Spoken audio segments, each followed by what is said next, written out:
بسم اللہ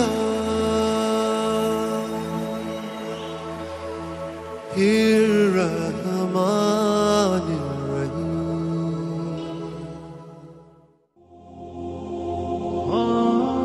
السلام علیکم میرے محترم عزیز دوستو۔ ایک عورت حضرت داؤد علیہ السلام کی خدمت میں حاضر ہوئی اور عرض کرنے لگی، اے اللہ کے نبی، آپ کا پروردگار عادل ہے یا ظالم؟ حضرت داؤد علیہ السلام نے فرمایا، اے خاتون تیرا ناز ہو، تو یہ کیا کہہ رہی ہے؟ رب تعالیٰ تو سراسر عدل و انصاف ہے، وہ ذرہ برابر بھی کسی پہ ظلم نہیں کرتا۔ پھر آپ علیہ السلام نے اس سے پوچھا، تم ایسا کیوں کہہ رہی ہو؟ تمہارا قصہ کیا ہے؟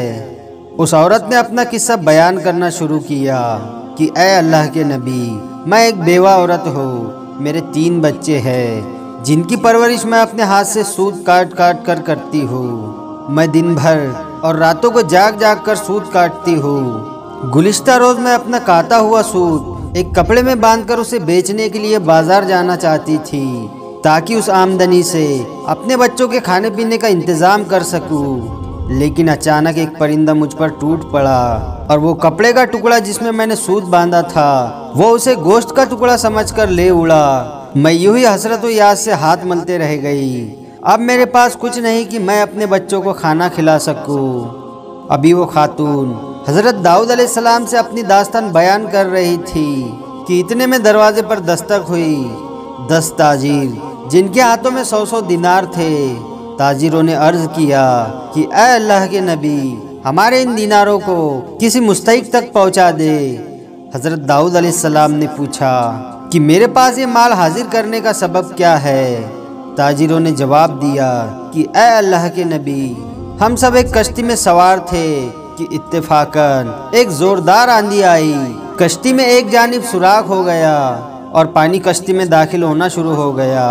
موت ہمیں سامنے نظر آ رہی تھی۔ ہمیں نظر مانی کہ اگر رب تعالیٰ ہمیں اس طوفان سے نجات دے دے تو ہر شخص 100 دینار صدقہ کرے گا۔ اب پانی کشتی میں تیزی سے داخل ہو رہا تھا، ہمارے پاس کوئی ایسی چیز نہ تھی جس سے ہم سوراخ بند کر سکے۔ ادھر ہم نے نظر مانی، ادھر اللہ رب العزت نے ہماری مدد کا انتظام کر دیا۔ ایک بہت بڑا پرندہ منڈراتا ہوا کشتی کے اوپر آ گیا۔ اس کے پنجے میں ایک سرخ رنگ کی پوٹلی تھی۔ اس نے دیکھتے ہی دیکھتے پوٹلی کشتی میں پھینک دی۔ ہم نے لپک کر اس پوٹلی کو پکڑا جس میں کاٹا ہوا سوت تھا۔ ہم نے فوراً کشتی کا سوراخ بند کیا اور کشتی میں آیا ہوا پانی ہاتھوں سے باہر پھینکا۔ تھوڑی دیر کے بعد طوفان تھم گیا اور یوں ہم موت کے منہ سے واپس نکل آئے۔ اب یہ صدقے کی رقم آپ کے ہاتھ میں ہے، آپ جسے چاہے اسے دے دے۔ یہ قصہ سن کر حضرت داؤد علیہ السلام اس عورت کی طرف متوجہ ہوئے اور فرمایا کہ پروردگار تیرے لیے پہروں بھر میں تجارت کر رہا ہے اور تو ہے کہ اس کو ظالم کر تان رہی ہے۔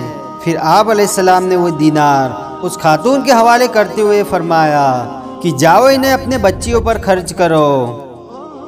تو میرے محترم عزیز دوستو، اللہ کی تدبیر ہماری سوچ سے کہیں بہتر ہے۔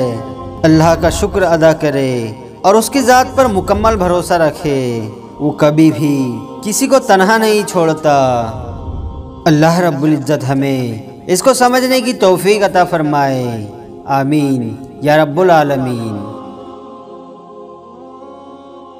ویڈیو پسند آیا ہو تو لائک اور شیئر ضرور کریں، اور آپ نے ابھی تک ہمارے چینل کو سبسکرائب نہیں کیا ہے تو اسے بھی سبسکرائب ضرور کر دے اور ساتھ میں بیل آئیکن دبا دے تاکہ ہر آنے والی نئی ویڈیو کی نوٹیفیکیشن آپ تک پہنچتی رہے۔